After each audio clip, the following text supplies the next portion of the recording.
2011, Annabelle Turner's life was turned upside down when, as a young law student, she was seriously injured in a road traffic accident and had to have an above-knee amputation. Today, she's a qualified solicitor at Novum Law and specialises in supporting clients with life-changing injuries. She's kindly agreed to tell us her story. Annabelle, taking you back to that fateful day in December 2011, can you describe to us what happened to you? I was cycling to my dance school when I was knocked off my bike and ran over by a lorry. I'd been waiting at a red light at a crossroads, and I was literally about 30 seconds away from my dance school. I noticed that there was a big lorry behind me, and due to the height of his cab, I was concerned that he couldn't see me. So as soon as the lights turned amber, I crossed the junction. Now, the other side of the junction, there was a row of parked cars on my left, and there was only space for one vehicle to pass by.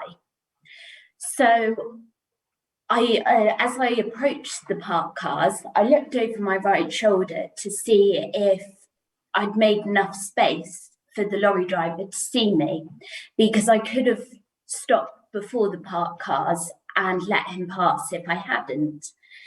I saw that he was just pulling away from the traffic lights, and so I felt comfortable that he could see me, as there was plenty of space behind me. What I later found out was that there was a car travelling in the opposite direction. In what felt like milliseconds, the lorry was on my shoulder, and I found myself trapped in a tunnel between the parked cars and the lorry. It sounds cliche, but it almost felt like time stood still. I remember looking at this slowly narrowing gap and just thinking, this is it. The lorry crashed into me, and I bounced off the parked cars, somersaulted through the air and landed on the road, at which point the lorry ran over my leg. It felt like I was being dragged. I was later told by my lawyer that had the parked cars not been there, I would have been dragged under the lorry and killed instantly. What was strange was that it took a few minutes for before the pain kicked in. I just remember lying there in the middle of the road thinking, I'm going to get run over again if I don't move. But I couldn't.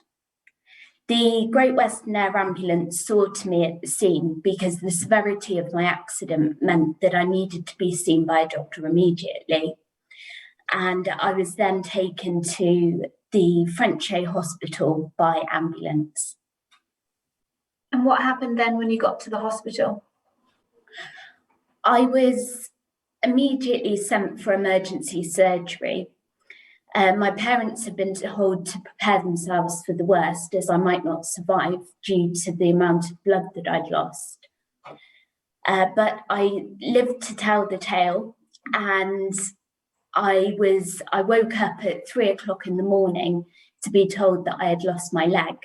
I spent a week on the intensive care unit and underwent 3 operations over the space of 5 days. On the day of the accident, my left leg was amputated across the knee. The second surgery was to look and see what tissue they could save. And then the third was to amputate above the knee. This was necessary because they needed to be able to fit a knee joint on a prosthetic leg. After spending 2 weeks in the hospital, I was then discharged on Christmas Eve. And what went through your mind when you were first told that you had lost your leg in this accident?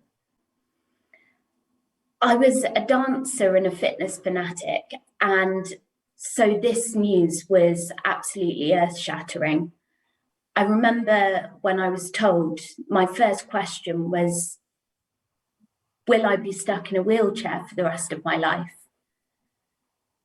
In the days and weeks that followed, there were many struggles, but none more so than the fact that I felt like I had lost my identity.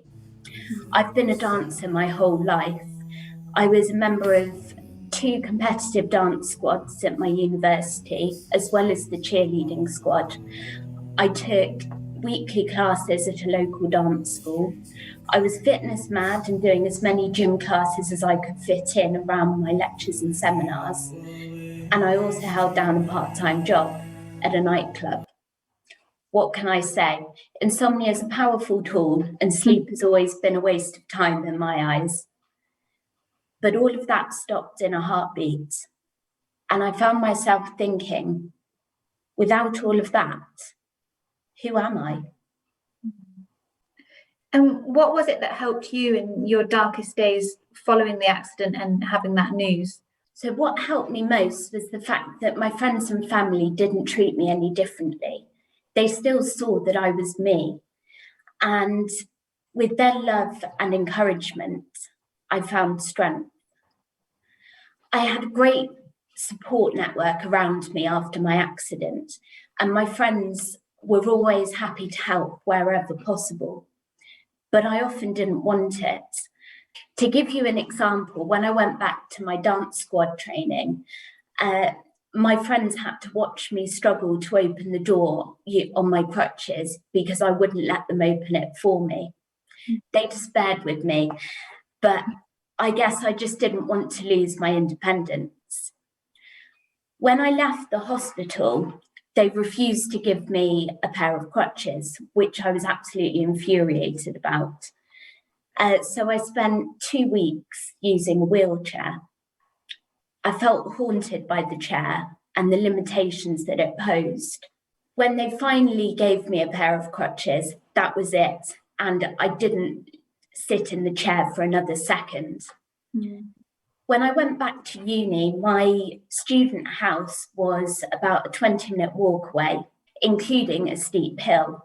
At the time, I lived with a couple of friends on my course, and they repeatedly offered to push me in my wheelchair, but I flatly refused, and I walked every day on the crutches with a number of heavy law books in a bag on my back. That being said, I was very happy when the taxi account was put in place. A great memory that I do have is about 3 months after my accident, when I performed at our university end-of-year dance showcase. I performed a 3-minute solo routine on one leg. My lawyer referred to this as my swan song because at the time, I didn't think I would be able to dance again. Whilst I was supposed to be in about 20 routines in the showcase, it was special to still be a part of it nonetheless. And what made you then decide to make a personal injury claim? I took a lot of guidance from my dad here, and he set up an initial meeting with a personal injury solicitor. At the time, I was a young 22-year-old, and I found that I was lost in a cloud of uncertainty about my future. It was soon that I realised that this was what needed to be done to limit my losses as far as possible. In fact, in my first meeting with my lawyer, which took place at the hospital, it was about a week after my accident, and we'd got to the end of what was a very long meeting talking about my accident, my injuries, and so on. And my lawyer turns to me and asks if I have any questions, to which I reply, "Can I have some work experience?" I saw this as a learning opportunity, and I've always been the kind of person to jump at any opportunity I can get.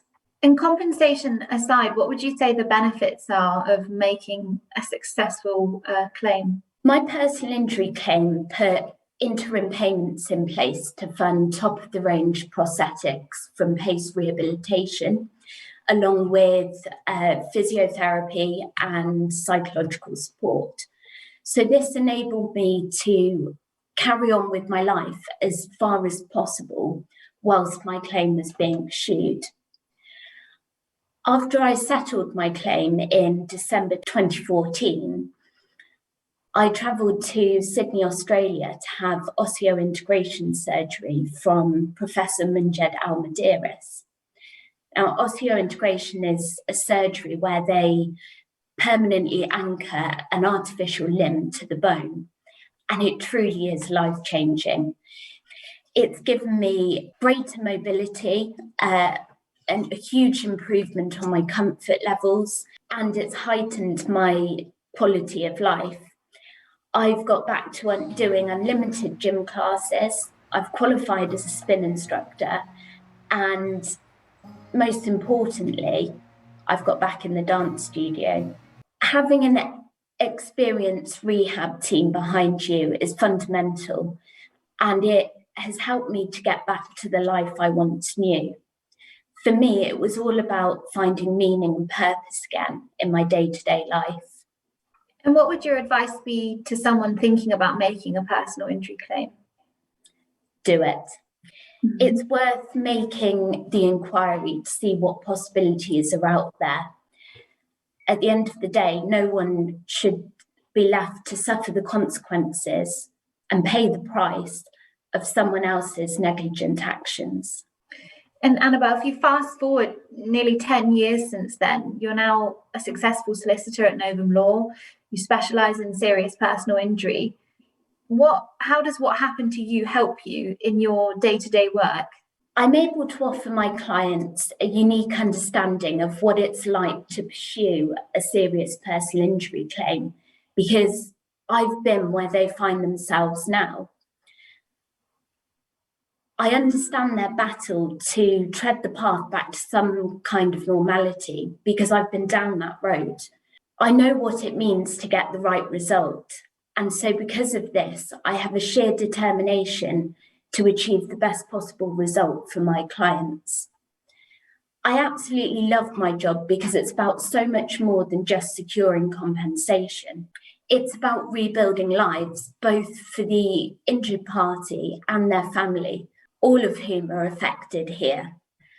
I find nothing more rewarding than watching my clients' inspiring recoveries and knowing that I had a part to play in that. I hold a firm belief that there is no true form of justice in situations like this. But what we can do as solicitors is put funds in place to rehabilitate our clients in an attempt to piece their lives back together and create a more promising future for them. And you've achieved so much since your accident, including graduating from law school, becoming a personal injury solicitor. What is your ambition next? Whilst my day-to-day dedication is to the individual clients that I support, I have a lifelong ambition to ensure that those affected by a devastating injury through no fault of their own are offered a pathway to rebuild their lives. I want to help to tackle the stigma behind pursuing a personal injury claim. I know from my own experiences the difference that it can make to your life, going from a life-changing injury, which at the time feels like it's the end of your world, to getting the appropriate rehab and support in place to get you back on your feet, quite literally in my case. Whilst my disability still affects me on a daily basis, and will do so for the rest of my life, I feel like I've got to the stage in my recovery where I've been able to deal with what has happened to me and move on. But without my personal injury claim, I wouldn't be where I am today. Now it's just a story I tell. Thank you so much, Annabelle, for sharing your story with us. It's so inspiring. Thank you very much.